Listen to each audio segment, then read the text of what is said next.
You see this? It's still giving me pain. Why?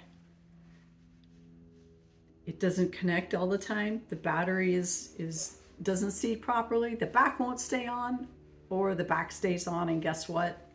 The battery disconnects. But here I am with my half-assed clicker making videos. So welcome. I'm Val Lynn Booth, and today I want to talk about transitions and starting over. And I think there are several times in a person's life when they start over, they go through something, who knows. For me, at this transition, at this starting over phase, I'm starting over. Let's see, how am I going to say this? When my little spirit doesn't believe it, but hey, this is a post midlife start over.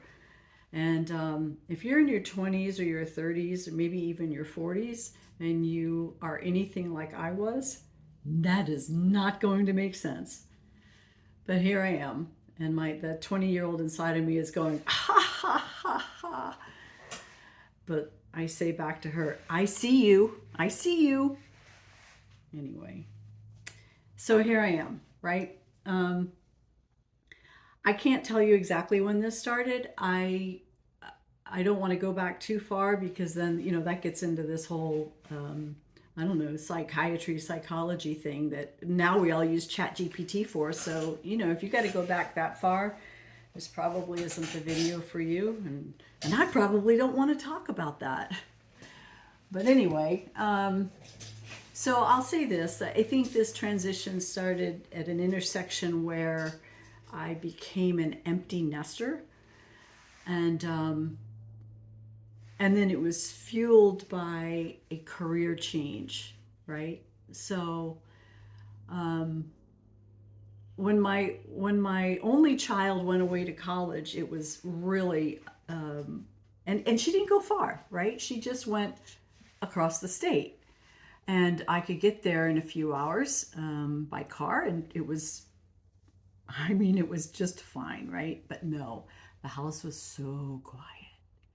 And that settled, it settled in my head for a very long time, well over a year, going into 2 years. And then, it's sort of settled in, and it was okay, and it was all right.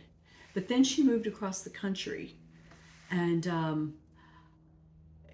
hey, I thought that undid me, but no, the best was yet to come, right?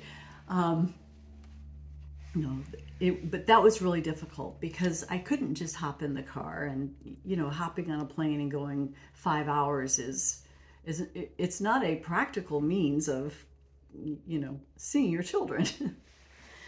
But I believe that this is part of this transition, right? And then the other um, part of my life that has led to this moment is a career change, right? So for a very long time, I was in aviation, and aviation is a very small community, and it's a community that I love. And I have loved flying planes and loved teaching people how to fly and sharing that experience with people.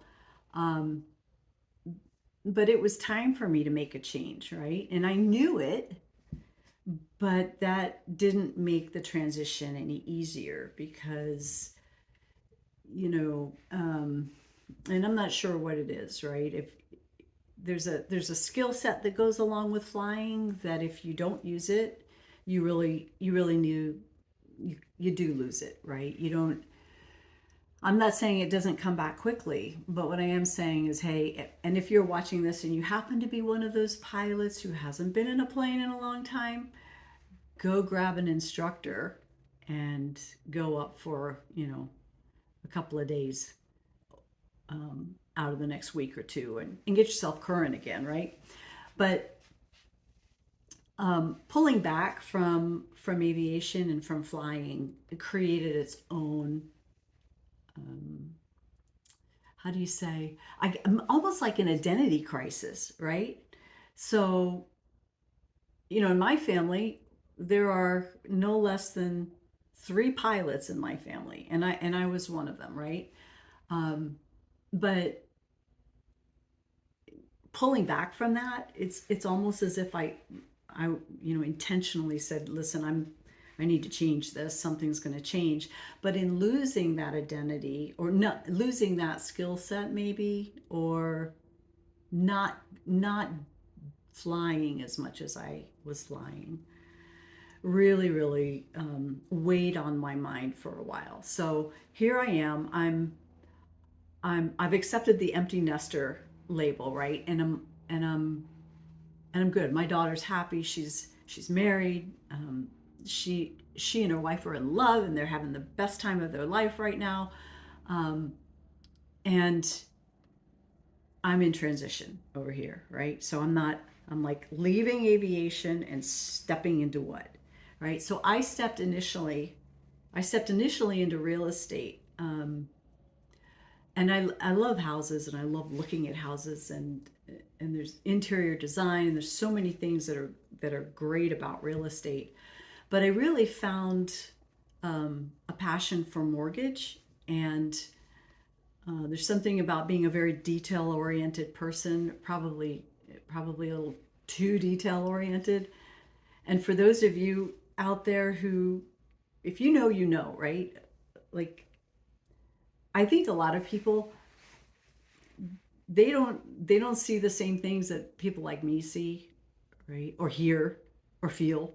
And um and once if you're walking by an airplane, and I'll give you an example, right? You're walking by an airplane, you're not doing the pre-flight, you're not even getting on the flight, but you walk by, and you just happen to glance up at the rudder, right, in the skin of the rudder, and you see several rivets missing, and you're like, what? And you go point that out, and that becomes its own big deal, right? But that, you wonder, well, why didn't anybody else see that, right?